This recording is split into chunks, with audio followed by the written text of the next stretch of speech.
ये कहानी है साकुता की, जो कि एक नॉर्मल सा हाई स्कूल स्टूडेंट है, लेकिन उसकी जिंदगी तब बदल जाती है जब वो एक लड़की से मिलता है। एक ऐसी लड़की जिसे सिर्फ वही देख सकता है और कोई नहीं। ये एपिसोड इस सीरीज का पार्ट 6 है और ये एक मूवी है। अगर आपने इसका पिछला एपिसोड नहीं देखा है तो उसका लिंक आपको डिस्क्रिप्शन में मिल जाएगा।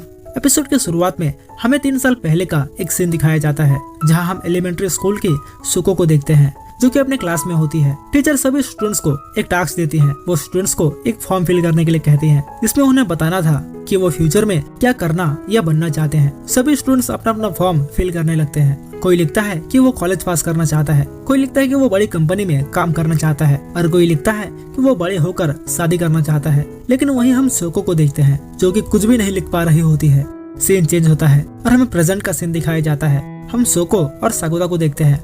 सोको अपनी बिल्ली को नहला रही होती है। सोको ने इस बिल्ली का नाम हायते रखा है। सोको साकुता से माफी मांगती है, ये कहते हुए कि उसने हायते को अडॉप्ट करने के बारे में कहा था, पर वो अभी तक अपने पेरेंट्स से बात नहीं कर पाई है। साकुता ये सुनकर सोको से पूछता है कि कहीं तुम्हारे पेरेंट्स सख्त तो नहीं हैं? सोको नहीं कहती है। साथ ही वो बताती है कि उसके पेरेंट्स बहुत ही अच्छे हैं। अगर वो उनसे हायते के बारे में बात करेगी तो वो उसे हायते को पालने की मंजूरी दे देंगे, इसलिए वो उनसे ये नहीं पूछ रही है। साकुता ये सुनकर थोड़ा कंफ्यूज हो जाता है। अगले दिन स्कूल में लंच ब्रेक के दौरान माई और साकुता साथ में लंच कर रहे होते हैं। साकुता माई से सोको की बात करने लगता है कि कैसे वो काफी दिनों बाद अपनी बिल्ली से मिलने आई, पर साथ ही वो कह रही थी कि हो सकता है कि वो कुछ और हफ्तों तक उनसे मिलने नहीं आ पाएगी। माई ये सुनकर कहती है कि हो सकता है कि सोको अपने क्रिसमस की छुट्टियों में कहीं घूमने जा रही हो। साकुता ये सुनकर माई से उसके प्लान्स के बारे में पूछने लगता है कि वो इन छुट्टियों में क्या करेंगे। माई ये बताती है कि अभी तक उसे अपना वर्क शेड्यूल पता नहीं है, पर न्यू ईयर के दिन उसकी छुट्टी रहेगी। साकुता कहता है कि न्यू ईयर से पहले क्रिसमस आता है और मैं आपके साथ क्रिसमस मनाना चाहता हूँ। माई ये सुनकर साकुता से कहती है कि तुम्हें अपना ये साल अपनी बहन के साथ बिताना चाहिए। साकुता ये सुनकर निराश हो जाता है। वही माई कहती है कि अगर वो ऐसा करता है तो वो उसे एक गिफ्ट देंगी। साकुता ये सुनकर खुश हो जाता है। सीन चेंज होता है और हम फुतावा को देखते हैं, जो कि थोड़ी परेशान लग रही थी क्योंकि साकुता उसे अजीब तरह से मुस्कुराते हुए देख रहा होता है। तभी वहाँ कुनुमी आ जाता है और वो साकुता से पूछता है कि वो ऐसे क्यों मुस्कुरा रहा है। फुतावा ये सुनकर कहती है कि माई ने इसे कोई गिफ्ट देने की बात की है, इसलिए ये इतना खुश है। कुनुमी ये सुनकर कहता है कि वो भी साकुता को एक गिफ्ट देने के बारे में सोच रहा था। साकुता ये सुनकर मना कर देता है। वही फुतावा ये देख कहती है कि साकुता सच में एक रास्कल है। रात को माई साकुता और कायदे के लिए डिनर बना रही होती है। वही दोनों बैठकर डिनर का इंतजार कर रहे होते हैं। इतने में माई साकुता को किचन में मदद करने के लिए बुलाने लगती है, लेकिन तभी डोर की बेल बजती है। साकुता देखता है कि बाहर बड़ी सोको खड़ी है। साकुता ये देखकर हैरान हो जाता है। वही माई सोको का नाम सुनते ही शॉक हो जाती है और वो सीधे साकुता के पास जाती है और उससे पूछती है कि सोको यहाँ क्या कर रही है। साकुता माई को देख डर जाता है क्योंकि माई के हाथ में एक चाकू होता है। साकुता माई को शांत रहने के लिए कहने लगता है। साथ ही वो बताता है कि उसे इस बारे में कुछ भी नहीं पता है। माई ये सुनकर सीधे सोको से बात करने चली जाती है। वही साकुता उसे रोकने की कोशिश करता है। सीन चेंज होता है और हम साकुता को देखते हैं, जो कि थोड़ा परेशान दिख रहा था। वो माई की ओर देखता है। वही माई सोको की ओर घूर रही होती है। सोको माई को डिनर के लिए शुक्रिया कहती है और साथ ही वो कहती है कि कल से वो उनके लिए खाना बनाएगी। साकुता ये सुनकर शौक हो जाता है। वही माई सोको से पूछती है कि वो यहाँ कब तक रहने का प्लान कर रही है, जिस पर सोको कहती है कि अगर वो चाहती तो वो यहाँ हमेशा के लिए रहना पसंद करती। माई ये सुनकर गुस्सा हो जाती है। तभी हम कायदे को देखते हैं, जो कि जल्दी जल्दी अपना डिनर खत्म करती है और अपने कमरे में चली जाती है। माई सोको से पूछती है कि वो कौन है और उसका मिडिल स्कूल की सोको से क्या रिश्ता है। सोको बताती है कि वे दोनों एक ही हैं। सोको कहती है कि कभी कभार वो ऐसे अचानक से बड़ी हो जाती है। साकुता सुनकर पूछता है कि कहीं एंडरसन सिंड्रोम तो नहीं, जिस पर सोको हाँ कहती है। वो आगे कहती है कि वो ऐसे रूप में अपने घर नहीं जा सकती, इसलिए वो आज साकुता के घर चली आई।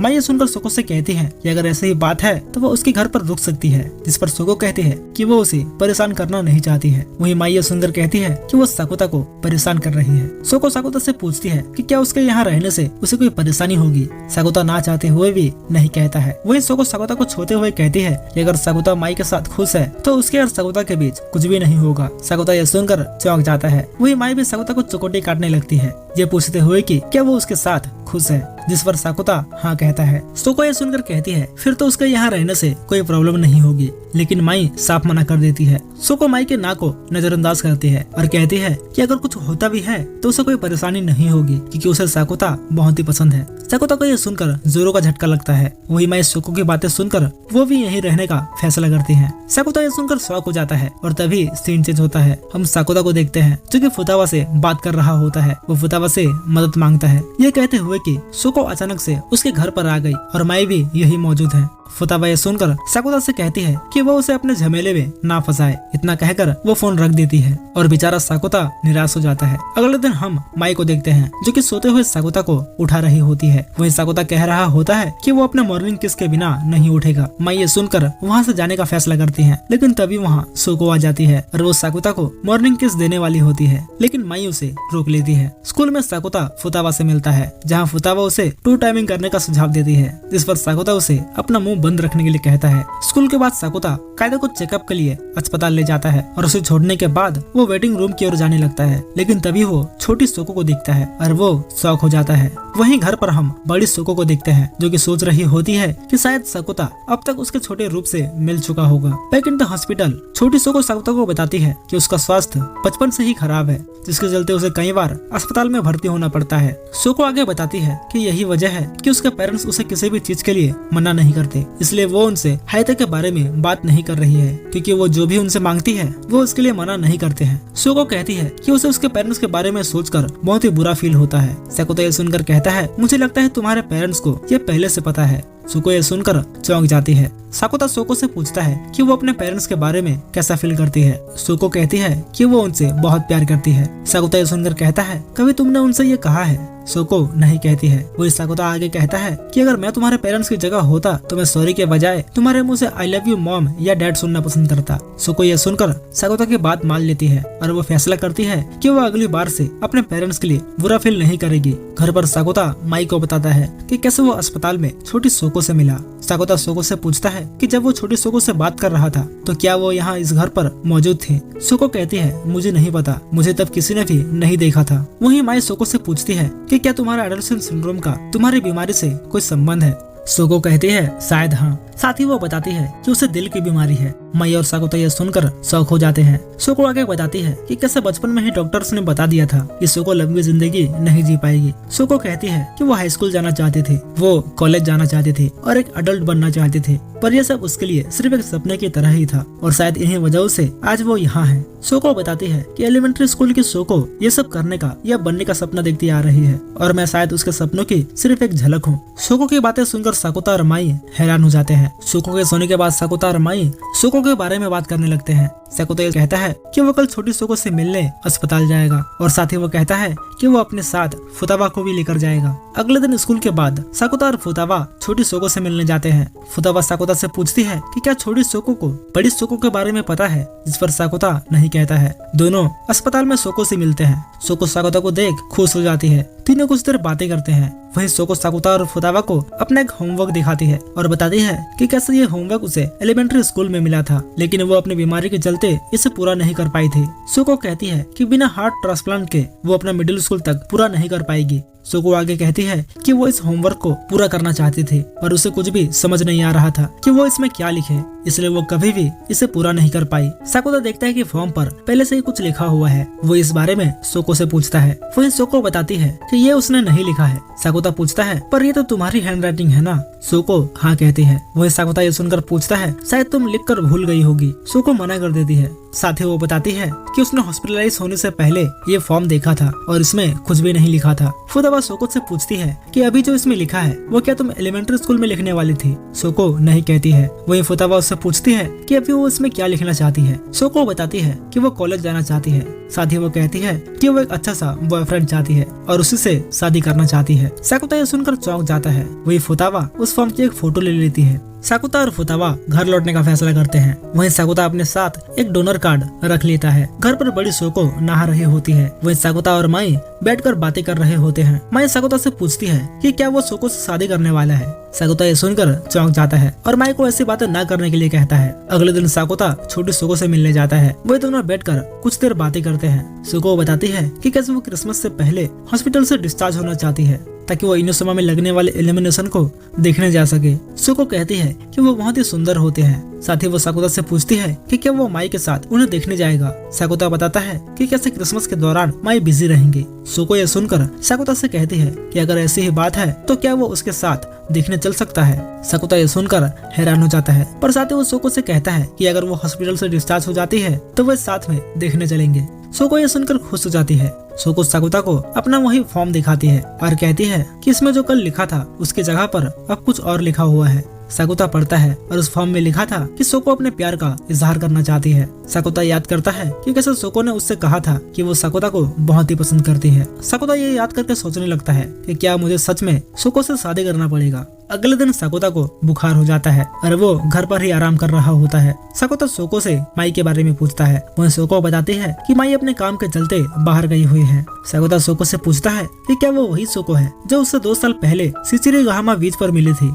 सोको हाँ कहती है। साथ ही वो कहती है कि सकुता तब से बहुत ही बदल चुका है। सकुता ये सुनकर सोको को शुक्रिया कहता है, ये कहते हुए कि अगर आप नहीं होते तो मैं आज यहाँ नहीं होता। इतना कहकर सकुता सोने चला जाता है। वहीं सोको ये सुनकर कहती है कि सच तो यह है कि अगर तुम नहीं होते तो मैं आज यहाँ नहीं होती। सीन चेंज होता है और हम सकुता को देखते हैं जो कि सो रहा होता है, लेकिन उसकी नींद खुल जाती है और वो अपने सामने माई को देखता है, पर वो माई को सोको समझ लेता है, जिससे माई गुस्सा हो जाती है। माई सकुता से पूछती है कि अब उसकी तबीयत कैसी है। इस पर सकुता कहता है कि आपको देखने के बाद अब थोड़ा ठीक लग रहा है। माई ये सुनकर सकुता के कपड़े उतारने लगती है, ये कहते हुए कि अगर वो वही कपड़े पहना रहा तो उससे फिर से बुखार पकड़ लेगा। माई सकुता के चेस्ट पर लगे घाव को देखती है। वो सकुता बताता है कि लास्ट टाइम जब सोको अपीयर हुई थी तो तब से ये ऐसे ही है। माई पूछती है कि क्या ये दर्द कर रहा है। सकुता नहीं कहता है। अगले दिन सकुता स्कूल जाता है और वो फुतावा से मिलने जाता है, पर वो देखता है कि फुतावा किसी से बात कर रही है। फुतावा सकुता को देख गुस्सा हो जाती है और कहती है, मैंने कहा था कि मुझे तुम्हारे झमेले में मत फंसाना। फुतावा फोन सकुता को दे देती है और हमें पता चलता है कि फुतावा सोको से बात कर रही थी। सकुता सोको से पूछता है कि वो क्या बात करना चाहती थी। वहीं सोको सकुता से कहती है कि वो उसके साथ आज डेट पर जाना चाहती है। सकुता तुरंत ही मना कर देता है। वहीं सोको उससे पूछती है कि कहीं तुम माई से तो नहीं डर रहे। इस पर सकुता हाँ कहता है। सोको बताती है कि कैसे अगर वो उसके साथ आज डेट पर जाता है तो ये माई के लिए भी फायदेमंद साबित होगा। सकुता ये सुनकर पूछता है, तो क्या इससे आपका एडोलेसेंट सिंड्रोम ठीक हो जाएगा और आप हमेशा के लिए चली जाएंगी। सोको हाँ कहती है। वही सकुता कहता है, आप अगर झूठ बोल रही हैं तो मुझसे बुरा कोई नहीं होगा। सोको सकुता को 1 बजे सिचिरीगामा बीच के पार्किंग लॉट पर मिलने के लिए कहती है और सकुता इसके लिए मान जाता है। सकुता फुतावा से कहता है कि वो इस बारे में माई से खुद ही बात कर लेगा, इसलिए तुम माई को कुछ भी मत बताना। फुतावा ये सुनकर सोचने लगती है कि सोको के एडोलेसेंट सिंड्रोम की वजह क्या हो सकती है। सकुता ये सुनकर कहता है कि छोटी सोको जो सपने देख रही है शायद उसकी वजह से ही बड़ी सोको का जन्म हुआ है। फुतावा ये सुनकर सकुता से पूछती है, बड़ी सोको अब कॉलेज की उम्र की है, तो क्या तुम बता सकते हो कि पिछले 6-7 सालों में उसके साथ क्या क्या हुआ होगा। सकुता नहीं कहता है। वहीं फुतावा बताती है कि अगर वो जो सोच रही है वो सही है तो सोको उनसे कुछ छुपा रही है, कुछ ऐसा जो बहुत ही डरावना है। सकुता सोको से मिलता है और दोनों बहुत सी जगह घूमने जाते हैं। इससे भी सकुता सोको से पूछता है कि अब उसकी तबीयत कैसी है। इस पर सोको कहती है कि अब वो पूरी तरह से ठीक है। सकुता और सोको चैपल विजिट करते हैं, जहाँ एक लेडी सोको से पूछती है क्या वो वेडिंग ड्रेस ट्राई करना चाहेगी। सोको मना कर देती है। वहीं सकुता सोको से कहता है कि उसे ट्राई करना चाहिए। वो लेडी सोको को अपने साथ ले जाती है और सकुता बैठकर उसका इंतजार करने लगता है। थोड़ी देर बाद सोको वेडिंग ड्रेस पहनकर सकुता के पास आती है। वहीं सकुता उसे देख हैरान हो जाता है। सोको सकुता से पूछती है कि वो कैसी लग रही है। इस पर सकुता कहता है, बहुत ही सुंदर। सकुता सोको के चेस्ट पर एक निशान नोटिस करता है। वो सोको से पूछता है कि क्या उसका हार्ट ट्रांसप्लांट सक्सेसफुल रहा। सोको हाँ कहती है। सकुता यह सुनकर पूछता है, तो क्या आप भविष्य से आई है। सोको हाँ कहती है। साथ ही वो सकुता से पूछती है कि क्या वो उससे नाराज है कि वो ये बात उससे छुपाए रखी। सकुता नहीं कहता है। साथ ही वो कहता है कि वो खुश है ये जानकर कि छोटी सोको का हार्ट ट्रांसप्लांट ऑपरेशन सक्सेसफुल रहा। सोको बताती है कि कैसे जल्द ही छोटी सोको का एक हार्ट ट्रांसप्लांट ऑपरेशन होने वाला है और इससे उसके दिल की बीमारी ठीक हो जाएगी। सोको आगे कहती है कि उसका एडोलेसेंट सिंड्रोम भी क्रिसमस खत्म होने से पहले ठीक हो जाएगा। वो कहती है कि उसके पास सिर्फ क्रिसमस तक का ही समय रह गया है और वो ये समय सकुता के साथ बिताना चाहती है। सकुता सोको से पूछता है कि उसे उसमें क्या पसंद आ गया। सोको कहती है, तुम ही थे जिसने मुझे थैंक यू और आई लव यू का मतलब समझाया था। तुम्हारी वजह से ही मैं अपने पेरेंट्स को सॉरी के बजाय थैंक यू और आई लव यू कह पाई। सोको बताती है कि कैसे सकुता उसे रोज अस्पताल देखने आता था और वो उसे देख अपनी सारी परेशानी भूल जाया करते थे। सोको कहती है कि यहीं से उसके पहले प्यार की शुरुआत हुई थी। सोको सकुता से पूछती है कि क्या वो क्रिसमस ईव पर उसके साथ इनोशिमा एलिमिनेशन देखने चलेगा। सकुता कहता है कि वो अपना क्रिसमस ईव अपनी बहन के साथ मनाना चाहता है। सोको ये सुनकर कहती है कि क्रिसमस के ठीक 2 दिन पहले कायदे अपने ग्रैंड पेरेंट्स से मिलने चली जाएगी। साकुता ये सुनकर कहता है, मैंने अभी तक ऐसा कुछ नहीं सुना है। वहीं सोको आगे कहती है कि माई भी क्रिसमस ईव पर छुट्टी पर होंगी। सोको साकुता से पूछती है कि वो अपना क्रिसमस किसके साथ बिताना चाहता है। इससे पहले कि साकुता इसका जवाब दे, सोको उसे रोकते हुए कहती है कि वो क्रिसमस ईव पर उसका इंतजार करेगी।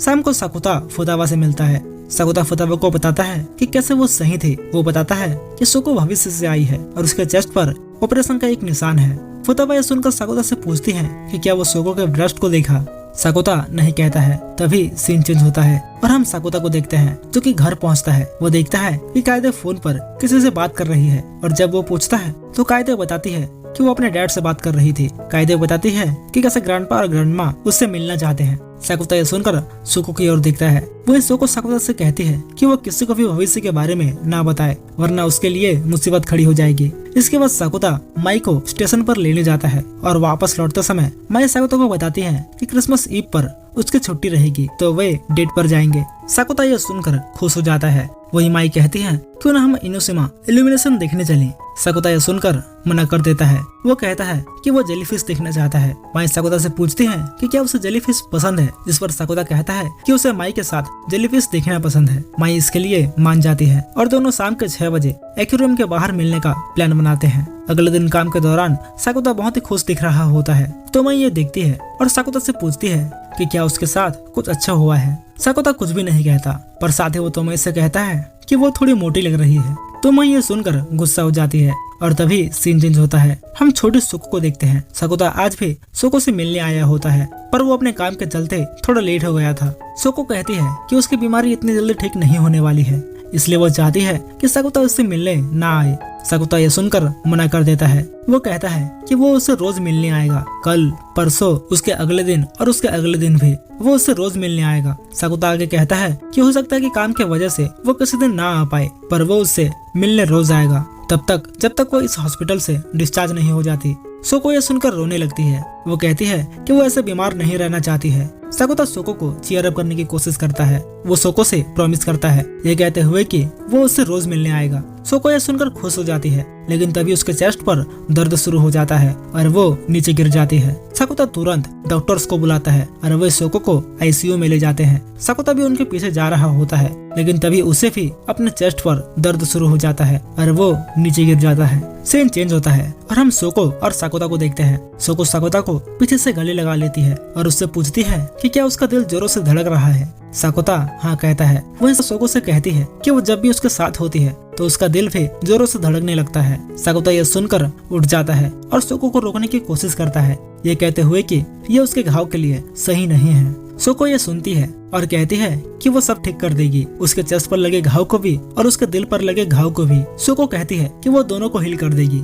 हम देखते हैं कि साकुता ये सब अपने सपने में देख रहा होता है। साकुता अपनी आंखें खोलता है और वो अपने आप को हॉस्पिटल के बेड पर सोया पाता है। वहीं उसके बगल में बड़ी सोको बैठी होती है। वो बताती है कि वो बहुत ही डर गई थी जब उसे अस्पताल से एक कॉल रिसीव हुआ था। साकुता यह सुनकर सोको को अभी अभी देखे अपने सपने के बारे में बताने लगता है। साकुता बताता है कि कैसे जब जब उसके चेस्ट पर दर्द हुआ है तब तब सोको उसके सामने अपीयर हुई है। साकुता सोको से पूछता है कि क्या आपके अंदर मेरा दिल है। सोको ये सुनकर हैरान हो जाती है पर साथ ही वो साकुता से पूछती है कि तुम्हें ऐसी चीजें कैसे पता चल जाती है। सोको बताती है कि उसके अंदर साकुता का दिल लगा हुआ है। हम देखते हैं कि वहाँ माई भी पहुँच चुकी है और वो ये बात सुन लेती है। माई सोको से पूछती है कि उसके कहने का क्या मतलब है। सोको माई और साकुता को सब बता देती है कि कैसे आने वाले इन 10 दिनों में यानी 24 दिसंबर को जब साकुता माई से मिलने जा रहा होगा तो उसका एक कार से एक्सीडेंट हो जाएगा। माई ये सुनकर सोको से पूछती है कि उसे ये कैसे पता है, जिस पर सोको कहती है कि वो भविष्य से आई है। माई ये सुनकर साकुता की ओर देखती है और वो भी हाँ कहता है। सोको आगे बताती है कि साकुता को अस्पताल लाने के बाद भी उसे होश नहीं आया और उसे ब्रेन डेड घोषित कर दिया गया। डॉक्टर्स को साकुता के पास से एक डोनर कार्ड मिला और उसके यानी छोटे सोको के अंदर साकुता का हार्ट को ट्रांसप्लांट किया गया। सोको कहती है कि जब उसे होश आया तो वो सबसे पहले साकुता से मिलना चाहती थी पर माई ने उसे बताया कि साकुता अब इस दुनिया में नहीं रहा। सोको साकुता से एक रिक्वेस्ट करती है ये कहते हुए कि वो इस बार क्रिसमस के दिन घर से बाहर ना निकले और घर पर ही माई के साथ क्रिसमस मनाए। सोको आगे कहती है कि उसके पास अभी भी थोड़ा समय बचा हुआ है और उसे यकीन है कि इससे बीच उसे कोई ना कोई डोनर मिल ही जाएगा। इतना कहकर सोको वहाँ से जाने लगती है, पर जाने से पहले वो माई को साकुता का ध्यान रखने के लिए कहती है। साकुता और माई घर लौट रहे होते हैं। माई कहती है काश उसने जो कुछ भी सुना वो सब झूठ होता। साकुता माई से बात करने की कोशिश करता है, लेकिन माई उसे रोकते हुए कहती है कि वो ब्रेकअप करना नहीं चाहती है। माई कहती है कि वो उनके क्रिसमस डेट में थोड़े से चेंजेस करेंगे। माई बताती है कि कैसे क्रिसमस के दिन नोदोका का एक शो है, इसलिए वो घर पर नहीं होगी। माई कहती है हम दोनों हमारे घर पर क्रिसमस सेलिब्रेट करेंगे और साथ ही न्यू ईयर के दिन हम दोनों साथ में श्राइन विजिट करेंगे। माई आगे कहती है कि वो वैलेंटाइन डे के दिन साकुता के लिए चॉकलेट बनाएंगे और साथ ही स्कूल से ग्रेजुएट होने के बाद वो साकुता को अच्छे से पढ़ाएंगे ताकि वे दोनों एक साथ एक ही कॉलेज में जा सके। माई साकुता से एक रिक्वेस्ट करती है, ये कहते हुए कि वो अपना भविष्य उसके साथ चुने। इतना कहकर वो वहाँ से चली जाती है। वहीं साकुता एक गहरी सोच में पड़ जाता है। जब साकुता स्कूल से लौट रहा होता है तो उसके पास फुतावा आती है। साकुता फुतावा से पूछता है कि वो यहाँ क्या कर रही है। फुतावा कहती है कि वो उससे कुछ बात करना चाहती थी। साकुता ये सुनकर पूछता है कहीं तुम मुझसे अपने प्यार का इजहार तो नहीं करने वाली। फुतावा साकुता से पूछती है कि आजकल वो उसे अवॉइड क्यों कर रहा है। साकुता ये सुनकर कहता है कि वो उसे अवॉइड नहीं कर रहा। वहीं फुतावा कहती है कि उसे पता है कि उसके और सोको के बीच कोई रिश्ता है। फुतावा साकुता से कहती है कि जब जब तुम्हारे टेस्ट पर वो घाव नजर आया है तब तब सोको तुम्हारे सामने आई है। फुतावा आगे कहती है कि एक साथ एक ही समय पर एक दिल दो जगहों पर नहीं हो सकता, इसलिए तुम्हारे चेस्ट पर वो घाव बना है। साकुता फुतावा की बातें सुनकर उसे सच बताने का फैसला करता है। वो उसे बताता है कि 24 दिसंबर की शाम को उसका एक कार से एक्सीडेंट हो जाएगा। फुतावा ये सुनकर पूछती है कि क्या माई को इस बारे में पता है। साकुता हाँ कहता है। वहीं फुतावा साकुता से कहती है कि वो ये नहीं चाहती कि उसे कुछ हो। रात को माई साकुता को कॉल करते हैं और दोनों कुछ देर बातें करते हैं, लेकिन जब साकुता कुछ पूछने वाला होता है तो माई उसे रोकते हुए कायदे के बारे में बात करने लगती है। वो कहती है कि कायदे अपने ग्रैंड पेरेंट्स से मिलने जाने से पहले अपना बाल कटवाना चाहते थे। माई बताती है कि वो एक अच्छे मेकअप आर्टिस्ट को जानती है। माई साकुता से कायदे को अपने साथ लाने के लिए कहती है ताकि वह कायदे का हेयर कट करवा सके। इतना कहकर वो फोन रख देती है। 21 दिसंबर साकुता, माई और नोदोका कायदे को एक सैलून पर लेकर आए होते हैं जहाँ कायदे अपने बाल कटवा रही होती है। नोदोका साकुता से कहती है कि पता नहीं मेरी बहन को हो क्या गया है, वो तुम्हारे साथ क्रिसमस सेलिब्रेट करने को लेकर बहुत ही खुश है। वो मुझसे बार बार पूछ रही है कि वो क्रिसमस वाले दिन क्या पहने और खाने के लिए क्या क्या बनाए। साकुता ये सुनकर कहता है कि मैं बता सकता हूँ कि माई ये सब करते हुए कितनी प्यारी लग रही होंगी। नोदोका ये सुनकर साकुता से कहती है कि अगर उसने उसकी बहन को दुखी किया तो उससे बुरा कोई नहीं होगा। इतने में वहाँ कायदे आ जाती है। कायदे साकुता से पूछती है कि वो कैसी लग रही है, जिस पर साकुता कहता है कि वो बहुत ही अच्छी लग रही है। माई नोदोका से एक रिक्वेस्ट करती है, ये कहते हुए कि क्या वो कायदे को घर तक छोड़ सकती है। माई बताती है कि वो साकुता के साथ कहीं जाना चाहती है। साकुता ये सुनकर चौंक जाता है, पर साथ ही वो कायदे से पूछता है कि क्या वो उसके बिना घर जा सकती है। कायदे ये सुनकर कहती है कि वो कोई छोटी बच्ची नहीं है। वो साकुता ये सुनकर कहता है कि अब मेरी छोटी कायदे बड़ी हो गई है और अब उसे उसके बड़े भाई की जरूरत नहीं है। साकुता नोदोका को भी माई का ध्यान रखने के लिए कहता है और तभी सीन चेंज होता है। हम माई और साकुता को देखते हैं जो कि ट्रेन में सवार होकर कहीं जा रहे होते हैं। साकुता माई से पूछता है कि हम कहाँ जा रहे हैं, पर माई उसे कुछ भी नहीं बताती। अगले स्टेशन पर माई ट्रेन चेक करने लगती है। साकुता फिर से पूछता है कि हम कहाँ जा रहे हैं, जिस पर माई कहती है बहुत दूर। साकुता पूछता है कितना दूर, जिस पर माई कहती है हम तब तक ट्रेन बदलते रहेंगे जब तक हम यहाँ से बहुत दूर नहीं पहुँच जाते। साकुता ये सुनकर कहता है कि ये उसके लिए एक सपने की तरह है, क्योंकि वो माई के साथ हमेशा से समय बिताना चाहता था। माई ये सुनकर रोने लगती है। वो कहती है कि अगर ऐसे ही बात है तो वो नोदोका और कायदे से ऐसे बात क्यों कर रहा था जैसे वो उन्हें अलविदा कह रहा हो। माई साकुता से पूछने लगती है कि क्या कभी उसने सोचा है कि उसके जाने के बाद उसका क्या होगा। माई साकुता से पूछती है कि वो उसकी क्या लगती है, जिस पर साकुता कहता है गर्लफ्रेंड। माई ये सुनकर कहती है कि वो सोको की मौत के जिम्मेदार बनने के लिए तैयार है, लेकिन बदले में वो सिर्फ साकुता का साथ चाहते हैं। माई साकुता से विनती करने लगती है, ये कहते हुए कि क्रिसमस खत्म होने तक वो उसके साथ रहे, लेकिन साकुता मना कर देता है, ये कहते हुए कि कल उसे स्कूल जाना है। माई कहती है कुछ दिनों तक एब्सेंट रहने से कुछ भी नहीं होगा। साकुता कहता है आपको भी कल काम पर जाना है। माई ये सुनकर साकुता से कहते हैं कि उसके आगे कुछ भी मायने नहीं रखते, वो उसके लिए अपना सब कुछ छोड़ने के लिए तैयार है। साकुता ये सुनकर कहता है कि वो भी माई से बहुत प्यार करता है। भले ही माई अपने कामों के चलते हमेशा बिजी रहती है, भले ही वो उनके साथ डेट पर नहीं जा सकता, लेकिन वो माई से बहुत प्यार करता है। साकुता आगे कहता है कि उसे माई जैसी है वैसे ही पसंद है और वो उसी माई से प्यार करता है। माई ये सुनकर कहती है कि उसे फर्क नहीं पड़ता कि अगर वो उससे नफरत करता है, वो बस उसे जिंदा देखना चाहती है। माई रोते हुए साकुता से फिर से विनती करने लगती है, ये कहते हुए कि क्रिसमस खत्म होने तक वो बस उसके साथ रहे। साकुता कहता है कि वो माई से कभी भी नफरत नहीं कर सकता। वो माई को गले लगा लेता है और कहता है कि वो माई से हमेशा प्यार करता रहेगा। माई ये सुनकर रोने लगती है और तभी सीन चेंज होता है। हम साकुता को देखते हैं जो कि घर लौटता है और वो सोको से मिलता है। साकुता सोको से माफी मांगता है। वो कहता है कि वो माई को ऐसे रोते हुए कभी नहीं देख सकता। साकुता कहता है कि वो जिंदा रहना चाहता है। वो कहता है कि वो हमेशा माई के साथ रहना चाहता है। सोको ये सुनकर साकुता से माफी मांगती है, ये कहते हुए कि साकुता को उसकी वजह से इतना मुश्किल फैसला लेना पड़ रहा है। सोको साकुता को गले लगाती है और कहती है कि इसमें तुम्हारी कोई भी गलती नहीं है। साकुता ये सुनकर रोने लगता है। 24 दिसंबर साकुता स्कूल जाने के लिए घर से निकलता है, पर जाने से पहले वो सोको को गुड बाय कहता है। स्कूल के बाद साकुता छोटी सोको से मिलने जाता है और एक नर्स साकुता से कहती है कि सोको की मॉम चाहती है कि वो एक बार सोको से मिले। साकुता सोको से मिलता है, पर उसकी हालत देख साकुता शॉक हो जाता है। साकुता याद करता है कि कैसे सोको हमेशा से उसकी मदद करती आई है। वो फैसला करता है कि इस बार वो उसकी मदद करेगा। साकुता माई को कॉल करता है और उसे बताने की कोशिश करता है कि वो फैसला कर चुका है कि वो सोको को बचाएगा, लेकिन माई उसे बीच में ही रोक देती है और बताती है कि कैसे वो आज एक सपना देखे जिसमें वो और साकुता न्यू ईयर के दिन साथ में श्राइन विजिट करते हैं। इससे पहले कि साकुता कुछ और कह पाता, कॉल कट हो जाता है और तभी सीन चेंज होता है। हम साकुता को देखते हैं जो कि एक ज़ेब्रा क्रॉसिंग के पास खड़ा होता है। वो बस अपनी मौत का इंतजार कर रहा होता है, लेकिन बहुत समय बीत जाने के बाद भी उसे कुछ नहीं होता। साकुता को कुछ याद आता है और उसे एहसास होता है कि वो गलत जगह पर खड़ा है। साकुता याद करता है कि कैसे सोको ने उससे इनोशिमा इल्यूमिनेशन देखने के लिए इनवाइट किया था। वही माई भी वही जाना चाहते थे, लेकिन साकुता ही था जिसने माई से कहा था कि वो जेलीफिश देखना चाहता है। साकुता को एहसास होता है कि सोको शुरू से ही अपनी चाल चल रही थी। उसे पता था कि साकुता उसके साथ नहीं आएगा, इसलिए वो इनोशिमा जाने की बात कही थी। साकुता भागते हुए इनोशिमा की ओर जाने लगता है क्योंकि उसका एक्सीडेंट वहीं पर होने वाला था। साकुता तेजी से भाग रहा होता है और तभी एक कार अनबैलेंस होकर साकुता की ओर बढ़ने लगती है। साकुता देखता है कि सोको उसका नाम पुकार रही है। साकुता ये देखकर मुस्कुराता है। वहीं वो कार उसे टक्कर मारने वाली होती है, लेकिन तभी माई बीच में आ जाती है और साकुता को धक्का दे देती है, जिसके चलते माई का एक्सीडेंट हो जाता है और साकुता बच जाता है। सब ये देखकर शॉक हो जाते हैं। वहीं साकुता उठता है और वो माई की ओर देखता है और उसके सर से बहते हुए खून को देख वो शॉक हो जाता है। माई को तुरंत अस्पताल लाया जाता है, लेकिन डॉक्टर्स बताते हैं कि उन्होंने बहुत कोशिश किया पर वो माई को बचा नहीं पाई। माई की मॉम ये सुनकर रोने लगती है और ये एपिसोड यही समाप्त हो जाता है। इस मूवी का पार्ट 2 जल्द ही आएगा, तो उसे देखना बिल्कुल भी मत भूलना। अगर आपको ये वीडियो पसंद आया तो इसे एक लाइक करके अपने दोस्तों के साथ शेयर जरूर से करिएगा और इसी तरह की और वीडियोस देखने के लिए हमारे चैनल को सब्सक्राइब करके बेल आइकन को ऑल पे जरूर सेट करिएगा। तो मिलते हैं आपसे अगले एपिसोड में, तब तक के लिए धन्यवाद।